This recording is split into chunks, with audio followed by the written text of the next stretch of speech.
राजस्थान में भारतीय जनता पार्टी की सरकार का 1 वर्ष का कार्यकाल 15 दिसंबर को पूरा हो रहा है और 1 साल के कार्यकाल में हमारे लोकप्रिय मुख्यमंत्री जी माननीय भजनलाल जी के नेतृत्व में सरकार ने बहुत ही बढ़िया काम किए हैं। माननीय हमारे देश के लोकप्रिय प्रधानमंत्री नरेंद्र मोदी जी के विकसित भारत को लेकर के मोदी जी के संकल्प कि हम 2047 आएगा तब तक आज़ादी के 100 वर्ष पूरे होंगे, तब तक इस देश को विकसित देश बनाएंगे, आत्मनिर्भर देश बनाएंगे, इस देश को समृद्धिशाली बनाएंगे और विश्व की सबसे बड़ी महाशक्ति बनाएंगे। इस दिशा में मोदी जी की सरकार 10 साल से काम कर रही है और उन्हीं के संकल्प को पूरा करने के लिए माननीय भजनलाल जी के नेतृत्व वाली सरकार ने 1 साल में राजस्थान में भी राजस्थान को विकसित बनाने के लिए, राजस्थान को समृद्धिशाली बनाने के लिए, राजस्थान को आत्मनिर्भर बनाने के लिए 1 साल से हमारी सरकार काम कर रही है। और इस दिशा में सरकार, जैसे आपने देखा होगा, बजट जो सरकार ने पेश किया था बजट बहुत ही सभी वर्गों को समाहित करते हुए बजट पेश किया, जिसमें गरीब का कल्याण कैसे हो, महिलाओं का सशक्तिकरण कैसे हो, युवाओं को रोजगार कैसे मिले और किसानों की मजबूती कैसे हो, इस दिशा में माननीय भजनलाल जी ने ये बजट पेश किया। और समाज के अंतिम छोर पे जो व्यक्ति बैठा है, कमज़ोर से कमज़ोर व्यक्ति बैठा है, गरीब से गरीब व्यक्ति बैठा है, वहाँ तक राजस्थान सरकार की, भारत सरकार की योजनाओं का लाभ उनको कैसे पहुँचे और जो बिजली, पानी, शिक्षा, सड़कें, ये सारी जो सुविधाएं सब समाज के अंतिम छोर तक पहुँचे, इस दिशा में हमारी सरकार काम कर रही है। और बजट में जो उन्होंने जो घोषणाएं की थी, उन घोषणाओं को पूरा करने के लिए हमारी सरकार के सभी मंत्रियों को हर जिलों पर प्रभारी मंत्रियों को लगा रखा है और उनकी क्रियान्विति की समयबद्ध तरीके से पूरी प्रक्रिया पूरी हो जाए, इस दिशा में हमारी सरकार काम कर रही है। पहले भी कई सरकारों ने बजट पेश किए, लेकिन जो ऐसा लोक लुभावना बजट वो सरकार अंतिम साल में पूरा करती है। लेकिन माननीय भजनलाल जी ने पहले ही साल में अच्छा बजट पेश किया और उस बजट को भी क्रियान्वित करने के लिए हमारी सरकार पूरा प्रयास कर रही है और पूरा कोशिश करेगी 100% हम उनकी क्रियान्वित करें। साथ ही साथ में जो कई हमारी घोषणा थी, उन घोषणाओं को पूरा करने का काम भी माननीय भजनलाल जी ने किया है। जो 45% से 50% जो हमारी जो पार्टी की घोषणाएं थी, वो घोषणाएं अभी 1 साल के कार्यकाल में ही उन्होंने पूरी की है। जैसे 450 रुपये में गरीब परिवारों को गैस के सिलेंडर देने की घोषणा थी, वो गैस के सिलेंडर देना हमने चालू कर दिया है। पेट्रोल डीजल के रेटों को कम करने की घोषणा की। तो वेट में पहले ही कैबिनेट में वेट टैक्स 2% घटा करके उस वेट टैक्स करके 3.75 से लगाकर 7.5 रुपये तक डीजल पेट्रोल में रेट घटाने का काम भी किया है। पेंशनधारी जो लोग हैं, जिनको 1000 रुपये की पेंशन मिल रही थी, उनको 15% बढ़ाने की घोषणा की थी। तो 15% बढ़ा करके अब 1150 रुपये वो पेंशन उनके खातों में सीधी जा रही है। किसानों को किसान सम्मान निधि है वो बढ़ाने की घोषणा की थी, तो राजस्थान सरकार ने 2000 रुपये जो किसान सम्मान निधि बढ़ा कर देना भी शुरू कर दिया है। कल 703 करोड़ किसानों के खाते में सीधे जमा डीबीटी के माध्यम से हुए। इसी तरह से जैसे और भी जो घोषणाएं थी, गेहूं का समर्थन मूल्य बढ़ाने की घोषणा थी, तो 2275 रुपये भारत सरकार देती है और 125 रुपये बोनस राजस्थान सरकार ने देना शुरू कर दिया है। बिजली पानी के क्षेत्र में और भी जैसे काम करने की जो घोषणाएं थी, कई जगह अभी जैसे नए GSS भी स्वीकृत किए हैं, काम अभी प्रक्रियाधीन है। पानी के क्षेत्र में भी कई बड़ी बड़ी परियोजनाएं जैसे ERCP और बहुत बड़ी बड़ी परियोजनाएं स्वीकृत करवाई है भारत सरकार के माध्यम से। और अभी भी पश्चिमी राजस्थान के लिए भी माननीय मुख्यमंत्री जी प्रयास रहते हैं कि पश्चिम राजस्थान के लिए भी हम कोई नई योजना लेकर आए। और इसी तरह से जैसे राइजिंग राजस्थान जो हर सरकार आती है तो प्रदेश के विकास के लिए, उद्योग लगाने के लिए राइजिंग राजस्थान लाती है, लेकिन वो सरकार का जो अंतिम साल होता है उसमें राइजिंग राजस्थान के कार्यक्रम लाती है और MOU उद्योगपतियों के साथ में करती है। वो MOU करने के जस्ट बाद में सरकारें बदल जाती है, तो एमओयू धरातल पे उतरते नहीं। लेकिन हमारे जो माननीय मुख्यमंत्री है भजन लाल जी वो दूरदर्शी सोच के है। उन्होंने ये जो राइजिंग राजस्थान का कार्यक्रम सरकार के पहले ही साल में लेकर आए हैं और पहले ही साल में उन्होंने ये राइजिंग राजस्थान के कार्यक्रम में 35 लाख करोड़ के एमओयू उद्योगपतियों से करवाए। तो निश्चित रूप से यहाँ के जो प्रवासी है, कई प्रदेशों में रहते हैं, देश के बाहर भी रहते हैं, कई ऐसी जो कंपनियां, जो विदेशी कंपनियां भी है, वो भी भारत में आकर के इन्वेस्ट करना चाहती है। उन लोगों ने पहले जिला स्तर पर आकर के एमओयू किए, बाद में अभी 9, 10, 11 दिसंबर को प्रदेश स्तर पर जो राइजिंग राजस्थान का कार्यक्रम था उसमें एमओयू हुए। और ये जो जितने एमओयू हुए हैं इनको प्रॉपर तरीके से हम जैसे इनका धरती पे अमल कैसे हो, इस दिशा में हमारी सरकार काम कर रही है। और इस दिशा में माननीय मुख्यमंत्री जी ने जैसे जो एक अलग से प्रकोष्ठ, ये जो एमओयू हुए उनके निस्तारण के लिए एक अलग से विभाग खोलने की घोषणा की है। और वो विभाग पूरे 4 साल तक मॉनिटरिंग करेगा, इन एमओयू को धरातल पर उतारने का काम करेगा। साथ ही साथ में 10 दिसंबर को प्रवासी दिवस रूप मनाने की भी घोषणा माननीय मुख्यमंत्री जी ने की है। और प्रवासियों को हर साल हम यहाँ राजस्थान में बुलाएंगे, प्रवासी दिवस मनाएंगे और उनके सपनों को भी हम सरकार है ना साकार करेगी और जो एमओयू है उनको धरातल पर उतारेगी। साथ ही साथ में एक एकल खिड़की खोलने की भी घोषणा माननीय मुख्यमंत्री जी ने की है, जिससे जो उद्योगपति या उद्यमी हैं वो उस एकल खिड़की के माध्यम से अपनी जो समस्या है वो सरकार के सामने रखेंगे, उनका निस्तारण भी समयबद्ध तरीके से होगा। तो इस तरह से सरकार ने पूरा प्लान बना रखा है कि हमने जो उद्योगपतियों के साथ में, उद्यमियों के साथ में जो एमओयू हुए उनको हम 4 साल में धरातल पर उतारेंगे। और धरातल पर ये एमओयू उतरेंगे तो उससे राजस्थान का विकास होगा, राजस्थान विकसित प्रदेश बनेगा, यहाँ ज़्यादा उद्योग लगेंगे, ज़्यादा रोजगार मिलेगा। और इस नए उद्योग लगने से लाखों लोगों को यहाँ प्राइवेट सेक्टर में भी रोजगार मिलेगा। इसी तरह से नौकरियों की बात करें तो माननीय मुख्यमंत्री जी ने बेरोजगारों के लिए भी 4 लाख लोगों को 5 साल में सरकारी नौकरियां देने की घोषणा की है। और इस दिशा में सरकार आगे बढ़ी है। 33-34 हज़ार नौकरियाँ उन्होंने दे दी है और 90,000 के आसपास नौकरियां प्रक्रियाधीन है, जिनकी निविदाएँ निकली हुई है या निकल रही है। तो ये भी आने वाले समय में इसी साल में ये नौकरियां हम लोग देंगे और पूरे 5 साल में 4 लाख नौकरियां जो देने की घोषणा है उसको हम पूरा करेंगे। ये निश्चित रूप से हमारी सरकार 1 साल के कार्यकाल में काम कर रही है और सभी वर्गों के लिए हमारी सरकार काम कर रही है। पूर्ववर्ती सरकार के 2 बड़े प्रोजेक्ट थे, एक ओवरब्रिज का था, एक हॉस्पिटल का था, वो काम रुका हुआ पड़ा है पिछले कई महीनों से।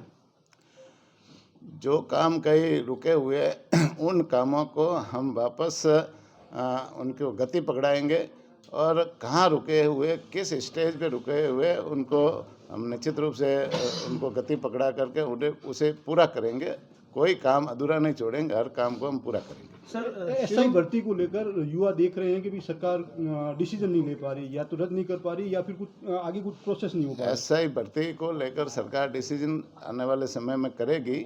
वो अभी जांच की प्रक्रिया में है और जब प्रक्रिया पूरी होते ही उसके ऊपर डिसीजन लेगी। पहले भी कई बोल्ड डिसीजन सरकार ने लिए है भर्ती प्रक्रिया में, जिन्होंने घोटाले किए, चाहे वो आरपीएससी बोर्ड के सदस्य हो उनकी जमानत या आरपीएससी बोर्ड के सदस्य हो या दूसरे जो बड़े बड़े जो लोग हैं इस प्रक्रिया में शामिल थे, उनके विरुद्ध भी सरकार ने निर्णय लिए। आगे आने वाले समय में और भी निर्णय लेंगे, पर वो सारी कानूनी प्रक्रिया होती है, कानूनी प्रक्रिया पूरी करने के बाद में ही निर्णय होता है। स्कूल की कमेटी भी बनी हुई, कमेटी निर्णय भी दे दिया है, कमेटी ने फैसला जो अपनी कमेटी में जो देने थे, सुझाव देने थे, वो भी दे चुकी है। उसके बावजूद भी सरकार निर्णय नहीं कर पा रही। कानूनी प्रक्रिया पूरी होने के बाद में ही सरकार निर्णय ले पाती है। डायरेक्ट कोई निर्णय लेने का अधिकार नहीं होता। कानूनी प्रक्रिया पूरी करवा करके कौन दोषी है कौन दोषी नहीं है उनकी पूरी जांच करवा करके ये निर्णय किए जाते हैं और वो प्रॉपर तरीके से निर्णय समयबद्ध तरीके से समय आने पर सब निर्णय होंगे, आपके सामने होंगे। सर, भारत और पाकिस्तान की सीमा पर वर्ष 2006-07 में तत्कालीन सीएम वसुंधरा राजे थी, तब बॉर्डर बिका था। ऐसी घटना इस बार भी सामने आई है। लगभग 2,500 बीघा जमीन गड्रा, रामसर इन इलाकों में एसडीएम ने बेच दी, मीडिया रिपोर्ट्स में आई है। सरकार इसको लेकर कितनी गंभीर है? ऐसा कोई विषय नहीं है और यदि विषय है तो हम उसकी जांच कराएंगे। और जांच कराकर यदि कोई दोषी है तो सरकार सख्त कार्रवाई करेगी। इसमें कोई बॉर्डर वाली बात ही नहीं है। बॉर्डर सर विषय नहीं है, बॉर्डर डीएम ने सीएमओ के कहने पे जांच शुरू करवा दी है। भाई जांच, कोई शिकायत मिलती है ना कोई भी तरह की किसी के विरुद्ध शिकायत मिलेगी तो उसकी प्रॉपर तरीके से जांच होगी और जांच में जो रिजल्ट आएगा उसके आधार पर सरकार तत्काल कार्रवाई करेगी और लंबित नहीं करेगी। सर, आपको नहीं लगता है कि जो अधिकारी सीट पे बैठा है वो इस जांच को प्रभावित करेगा और सरकार ऐसे क्या दबाव में है कि उस अधिकारी को अभी तक हटाया नहीं गया है जिसकी इतनी गंभीर शिकायतें सामने आ रही है? हर मामले की देखो जांच होती है और जांच होने के बाद में ही उसके ऊपर एक्शन होता है। जब तक जांच प्रक्रिया पूरी नहीं होती तब तक किसी भी चीज़ में एक्शन पहले नहीं होता। आपको सब ध्यान है कि जांच चल रही है, कलेक्टर साहब जांच कर रहे हैं और करने के बाद में उस जांच को सरकार को रिपोर्ट करेंगे। रिपोर्ट के बाद में उसके ऊपर यदि दोषी है तो कार्रवाई करेंगे और दोषी नहीं है तो कार्रवाई नहीं होगी। सर कई काम जो है वो विधानसभा और लोकसभा चुनावों के बाद जगह जगह सोलर के हो या फिर स्टेलाइट का एक जो फतेहगढ़ से ब्यावर की 2 लाइनें जा रही है उनका काम बार बार रोका जा रहा है। ऐसी स्थितियों से उबरने के लिए प्रशासन और सरकार क्या कर रही है? निश्चित रूप से कई काम जैसे अधूरे पड़े हैं और कई काम जैसे पाइपलाइन में है तो उन कामों को हम कैसे जल्दी से जल्दी पूरा करें। इस क्षेत्र में बिजली वाली समस्या है। बिजली में 220 kV जो GSS है वो काम प्रक्रियाधीन है और बहुत जल्दी वो काम पूरा होगा। पूरा होने के बाद में बिजली की समस्या भी इसमें यहाँ सुधरेगी। जो शिव वाला जो फीडर है वो 220 का काम चल रहा है। पाइपलाइन के काम भी है, यहाँ कोई प्रक्रियाधीन है और जो प्रक्रियाधीन है वो अधिकारियों को निर्देशित कर दिया है कि उसको शीघ्र पूरा करे, जल्दी पूरा करे। बिजली पानी के मामलों को लेकर के तत्काल कार्रवाई करे, उसमें कोई लंबित नहीं करे और यदि कोई लापरवाह करने वाले यदि उस काम को डिले करते कोई अधिकारी तो उसके विरुद्ध कार्रवाई भी करे। इस संबंध में निर्देशित कर दिया है। सर 1 साल हो गया है, सरकार आने से पहले आपके स्थानीय नेता ये बार बार बात कहते थे कि नगर परिषद ने पूरे बाड़मेर को बेच दिया है, हमारी सरकार आएगी तो हम उनके नाक में से पूरा का पूरा भ्रष्टाचार का पैसा निकाल देंगे। साल भर के बाद ठंडे ऐसे कैसे हो गए मामले? कोई किसी भी तरीके की कोई जांच चल रही है उसके बारे में अवगत कराएं। नगर परिषद में पहले की स्थिति बहुत खराब थी और धीरे धीरे यह स्थिति अभी सरकार आने के बाद में उसमें सुधार हुआ है।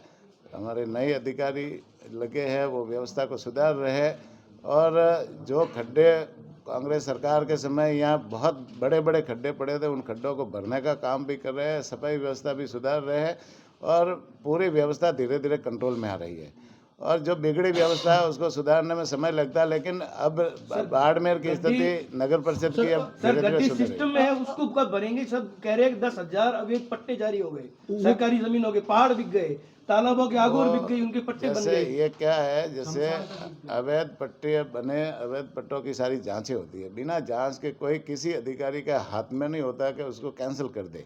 जांच में यदि कोई दोषी होता है या वो पट्टा गलत बना है तो वो कैंसिल होगा। बाकी जैसे बात करना एक आसान होता है लेकिन जांच की प्रक्रिया में वो उसको डिफॉल्टर जो गलत होगा वो गलत साबित होगा। जांच अधिकारी साबित करेगा तब होगा ना।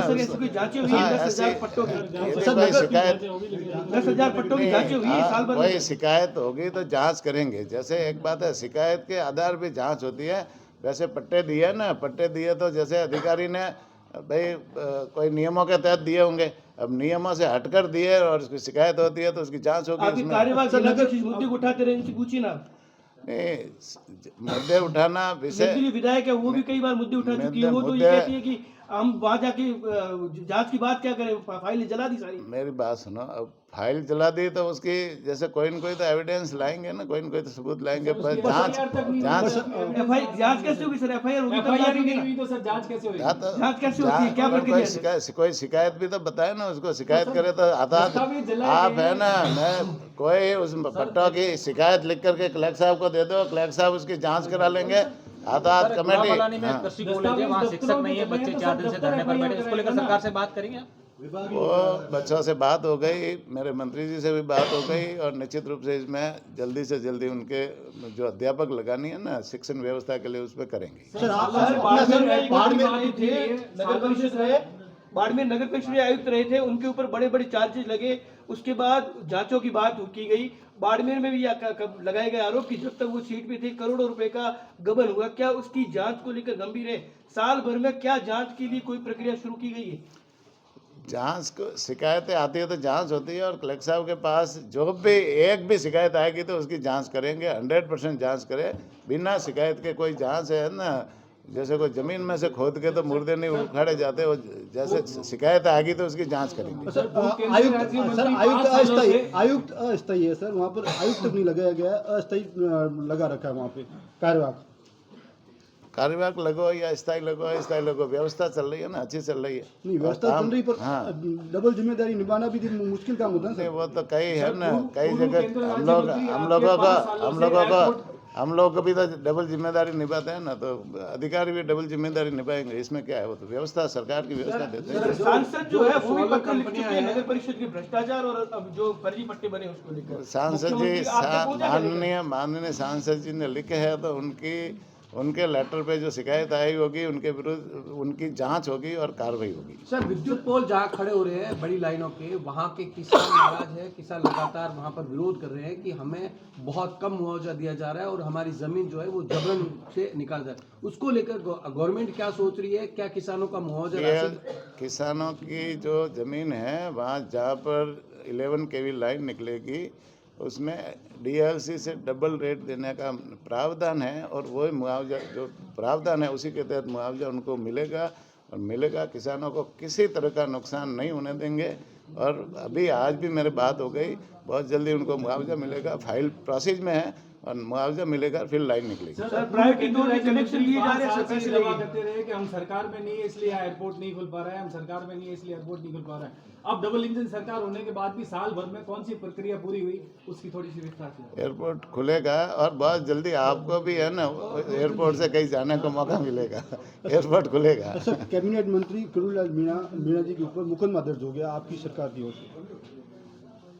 मुकदमे प्रक्रियाधीन है, कई किसी के विरुद्ध मुकदमा, जैसे मेरे विरुद्ध भी कोई शिकायत आएगी तो मुकदमा तो पुलिस का काम है, दर्ज करेगी नहीं, इसमें कोई नई बात नहीं। शिकायत तो पुलिस वालों ने, अरे मैं गुनाह करूंगा नहीं, या मेरे विरुद्ध कोई शिकायत आएगी तो एक बार जांच के लिए तो करेंगे ना। अब वो सही है गलत है, वो मुकदमा आगे बढ़ता है या नहीं बढ़ता, वो तो जांच के बाद पता चलता है। जांच में यदि किरणलाल जी के विरुद्ध मुकदमा नहीं बनता, नहीं होगी जांच तो करेंगे ना वो तो।